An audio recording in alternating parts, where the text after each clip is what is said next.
Radio Pakistan Multan کے studio سے programme pod cost کے ساتھ آپ کا میزبان شاکر حسین شاکر حاضر.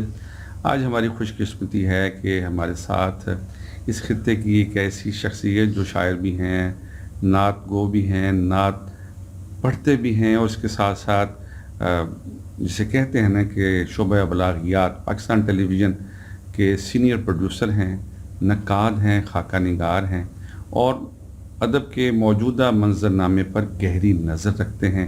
ساہیوال سے تعلق ہے لیکن آج کل بسستہ ملازمت ملتان رہتے ہیں. میں خوش آمدید کہتا ہوں جناب علی رضا خان صاحب آپ کو. آپ تشریف لائے اور ہماری اس محفل کو سجایا. بہت شکریہ شاکر حسین شاکر صاحب. آپ کو خود علمی ربی حلقوں میں منفرد پہچان حاصل ہے. میرے لیے اعزاز کی بات ہے کہ آپ نے میری عزت افزائی کی اور مجھے یہاں مدعو کیا. اب میں بتاتا چلوں اپنے دیکھنے والوں کو اور سننے والوں کو کہ جناب علی رضا خان صاحب کی کتابوں کو 3 مرتبہ سیرت صدارتی ایوارڈ مل چکا ہے, اور ایک عرصہ تک وہ جو اسلام آباد میں 12 ربیع الاول کو حکومت کے زیر اہتمام سیرت کانفرنس ہوتی ہے, وہاں انہیں نعت پڑھنے کا اعزاز, نعت جہاں بھی پڑھی جائے جب بھی پڑھی جائے تو وہ اعزاز ہی ہوتا ہے. علی بھائی یہ بتائیے گا کہ آپ نے شاعری کا آغاز کب سے کیا؟ شاعری کا آغاز کم و بیش میرا خیال ہے 85-86 کے لگ بھگ کیا, اور نعت لکھ کر میں نے شاعری کی ابتدا کی, اور اس کے بعد چلتا رہا کام. لیکن سب سے پہلی جو میری کتاب درود ان پر سلام ان پر, وہ نعتیہ شاعری کا انتخاب تھا جس میں معروف اور موقر جو نعت گو شعراء تھے ان کا کلام شامل تھا.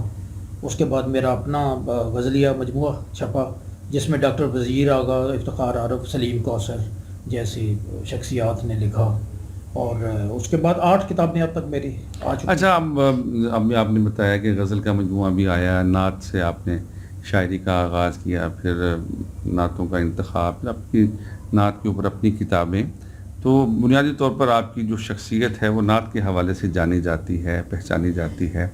تو کس سے متاثر ہو کر آپ نے اس شعبے کی طرف, خاص طور پہ نعت کی طرف آئے؟ نعت مظفر وارثی صاحب سے میری ابتدائی عرصے میں ملاقات ہوئی, اور یہ بات قابل ذکر ہے کہ مظفر وارثی صاحب کی لکھی ہوئی نعت مفلس زندگی اب نہ سمجھے کوئی مجھ کو عشق نبی اس قدر مل گیا, مظفر وارثی صاحب کے بعد سب سے پہلے یہ نعت میں نے پڑھی. اور جب میری آواز میں انہوں نے نعت سنی تو مجھے انہوں نے کہا یار یہ تو آپ نے مجھ سے بھی اچھا پڑھا ہے. میں نے, ان کا بڑا پن تھا, میں نے کہا یہ آپ کا بڑا پن ہے, میں تو طفل مکتب ہوں. اور مظفر وارثی صاحب سے, حفیظ طائب صاحب سے ملاقاتیں بھی رہیں. اس کے علاوہ شوکت ہاشمی مرحوم ہمارے بڑے قابل احترام دوست. اچھا, حفیظ طائب صاحب کا آپ نے ذکر کیا, وہ نعت کے حوالے سے ایک مکمل دبستان کی حیثیت رکھتے ہیں. تو ایک طرف مظفر وارثی, دوسری طرف حفیظ طائب, اور اس کے بعد پھر ساہیوال جیسی زرخیز زمین جہاں پر مجید امجد گزرے, اور پھر جب آپ نے شاعری کا آغاز کیا تو اس وقت جعفر شازی صاحب, گوہر شاد, بشیر احمد بشیر, اور ریاض حسین چودھری زیدی صاحب.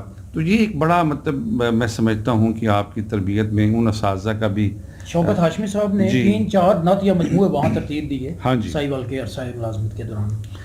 تو یہ بتائیں کہ موجودہ اس وقت ہمارے ہاں جو نعت کہی جا رہی ہے, کیا سمجھتے ہیں کہ وہ نعت کے پورے جو لوازمات ہیں اس پہ پورے اتر رہی ہے نعت ہمارے ہاں؟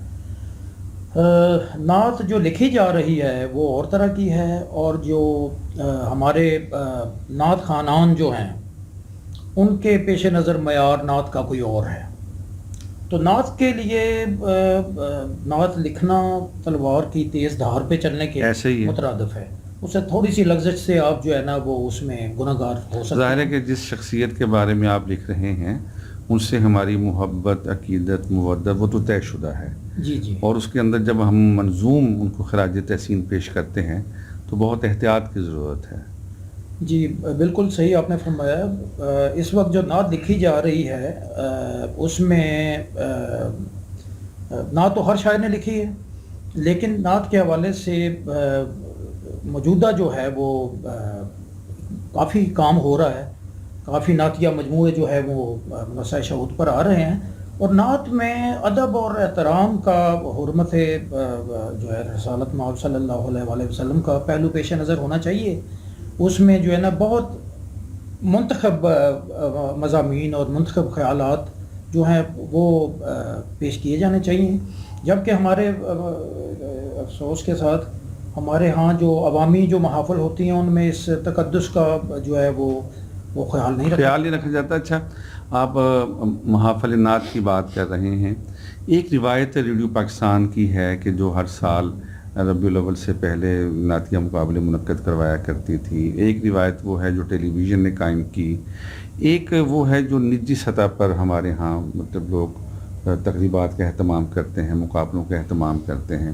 لیکن گزشتہ چند برسوں سے ہمیں یہ دیکھنے میں آیا کہ وہ نعت جو ہم نے بہت پہلے وحید ظفر قاسمی کی آواز میں سنی اور بغیر ساز و آواز کے، ایک پورا ام حبیبہ اور منیبہ شیخ اور اس طرح کی مطلب بے شمار، خورشید احمد مرحوم اور سبیر رحمانی. اچھا، اب جو نعت ہے اس میں ساز کا استعمال ہو رہا ہے اور یہ وہ لوگ کر رہے ہیں جو پہلے بغیر ساز کے نعت رسول مقبول صلی اللہ علیہ وآلہ وسلم پڑھا کرتے تھے. تو کیا سمجھتے ہیں کہ اس نے اس کے تقدس کو پامال نہیں کیا؟ بہت اچھی بات آپ نے کہی.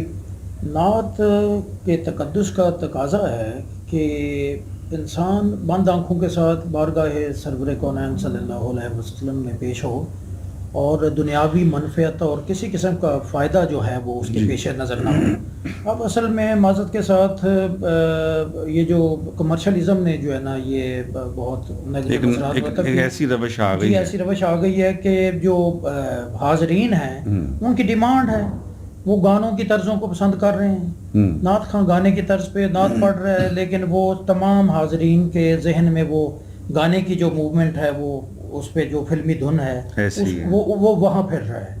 تو اس طرح اس کیفیت میں وہ اپنا وہ اظہار کر رہا ہے محبت کا، پیسے بھی نشاور کر رہا ہے، پذیرائی بھی کر رہا ہے. جبکہ ہم نے نعت کا جو اصل رنگ ہم نے دیکھا ہے، جس طرح آپ فرما رہے تھے، منیبہ شیخ، ام حبیبہ، منظور الکونین صاحب، قاری زبید رسول، مطلب بند آنکھوں کے ساتھ پتہ ہی نہیں ہوتا تھا کہ وہ کہاں ہیں.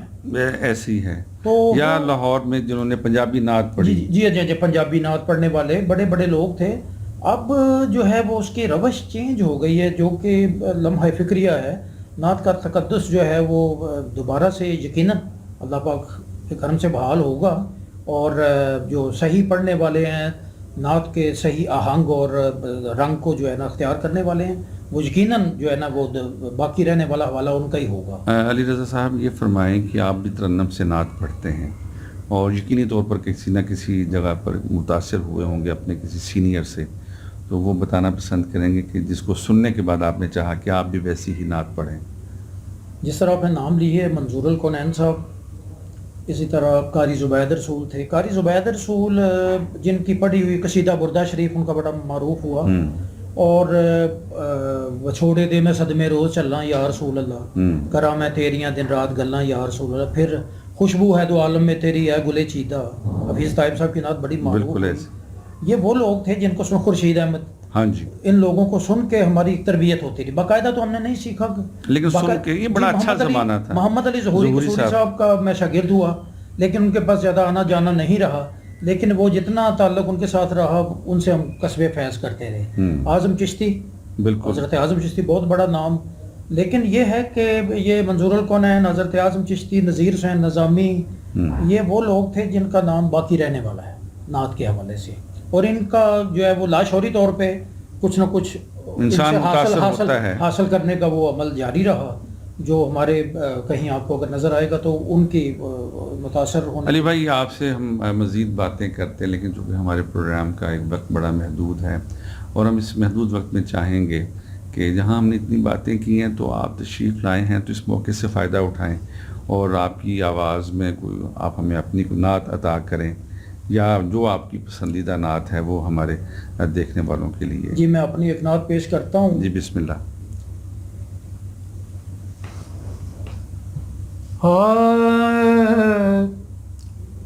ان کا دامن ہی سہارا ہے میرا. کیا بات ہے، واہ واہ. ان کا دامن ہی، ان کا دامن ہی سہارا ہے میرا. ان کی خیرات گزارا کیا بات ہے، ان کی خیر ہے میرا. واہ واہ، کیا بات ہے علی. ان کی خیرات گزارا ہے میرا.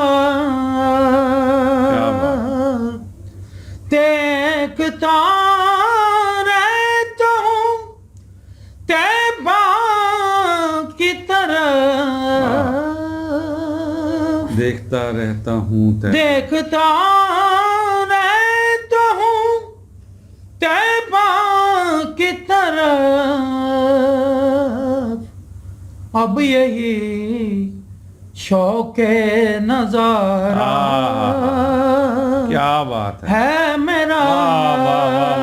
شوق نظارہ کیا اب یہی شوق نظارہ کیا بات ہے میرا. ان کی چوکھٹ پہ پڑا سوچتا ہوں. ان کی چوکھٹ پہ پڑا سوچتا ہوں.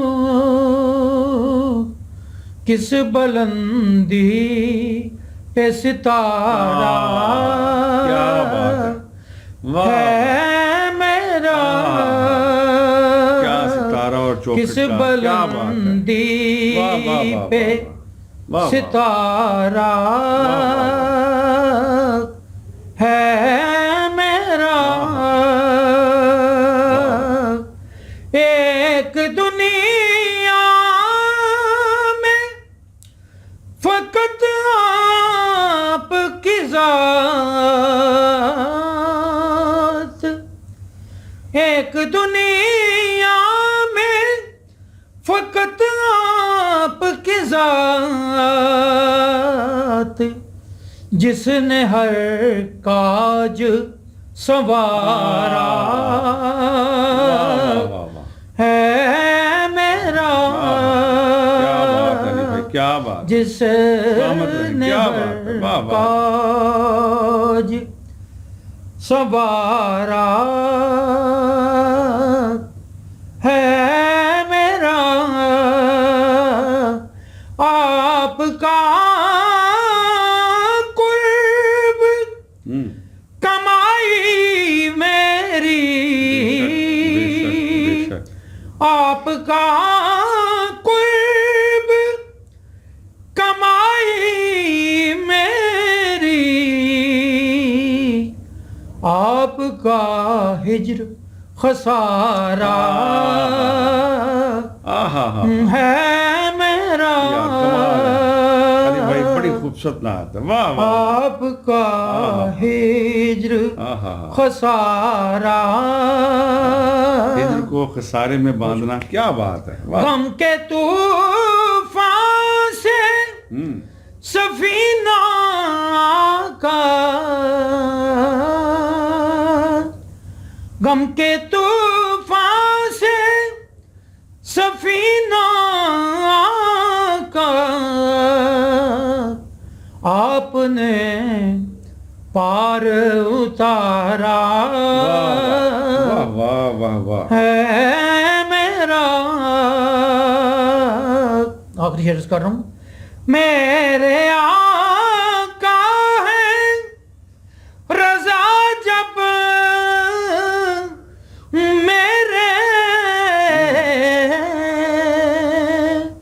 میرے آقا ہے رضا جب میرے